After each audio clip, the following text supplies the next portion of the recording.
ஆண்டவருடைய பிள்ளைகளே, உங்களுக்கு காரணம் இல்லாமல் காயங்கள், உங்க மனசுல இருக்கிற காயம் ரொம்ப பெருசு. அந்த காயத்துக்கு நீங்க ஒரு தப்புமே நீங்க பண்ணல. நீங்க ஒரு நிரபராதி, நீங்க நல்லவங்க, நீங்க மனசறிஞ்சு யாருக்குமே எந்த தீங்கும் செய்யாத ஒரு நபர். உங்களுடைய இருதயம் அப்படியே வெளிப்புறமான இருதயம். ஆனா நான் நம்புறேன், நீங்க இன்னைக்கு காயப்பட்டு நிற்கிறதுக்கு வேற எதுவுமே காரணம் இல்லை.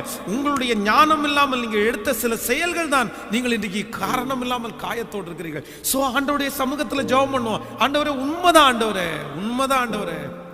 கடந்த நாட்களில் ஒரு வாலிப தம்பி எனக்கு அவர் ஃபோன் பண்ணினார். ஃபோன் பண்ணும்போது அவர் சொன்னார், அண்ணா எனக்கு பயங்கரமாக சூசைட் பண்ணுறதுக்கான ஒரு எண்ணம், எனக்கு ஒரு தாட்டு வந்துட்டே இருக்குது, நான் தற்கொலை பண்ணிக்கணும் போல தோணுது. உடனே நான் சரி, ஏன் நீ தற்கொலை பண்ணிக்கணும்? இல்லை நான் ரொம்ப ஒரு 6 வருஷமா ஒரு பொண்ணை நேசித்தேன். திடீர்னு அந்த பொண்ணு இப்போ ஃபோன் எடுக்கல, என்கிட்ட பேச மாட்டேங்கிறான், ஏன்னா ரொம்ப நேரம் பேசிட்டு இருந்தேன், அதனால எனக்கு தற்கொலை பண்ணிக்கணும்னு எண்ணம் வருது, எனக்கு பைத்தியம் பிடிக்கிறது மாதிரி இருக்குது.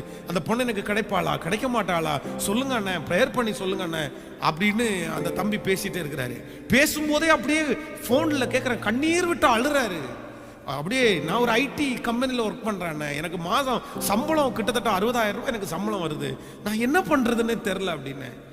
இல்ல, உன்னையே நேசிக்காத, உன்னையே விரும்பாத, அன்பை மதிக்காத ஒரு பொண்ணு உனக்கு வேணும்னு நினைக்கிறது உனக்கு தப்பா தெரியலையா அப்படின்னு கேட்டேன். உனக்கு தப்பா தெரியலையாப்பா?